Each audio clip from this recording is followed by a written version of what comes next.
ГСП онлайн. Городские новости сейчас. Среда, 13:00. Городской дворец культуры.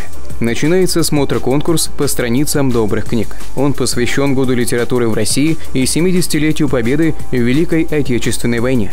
Свои творческие способности показывают 7 коллективов. Среди них ученики школы номер 5, 7, 14 и других. Конкурс открывает выступление второклассников. Малыши из школы номер 23 оживили сказку Джани Родари «Приключения Чиполлино». Шутите, смейтесь, не попад. Для нас здесь каждый друг и брат. Танцуйте, пойте, веселитесь и будь счастливыми учитесь.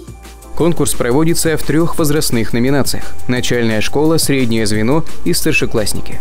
Все выступления ограничены по времени – от 5 до 15 минут. Номера оценивает строгое жюри, работники управления образования и Центральной библиотеки. Итоги конкурса станут известны 3 апреля. Тогда же на сцене ГДК состоится итоговый праздник и награждение победителей.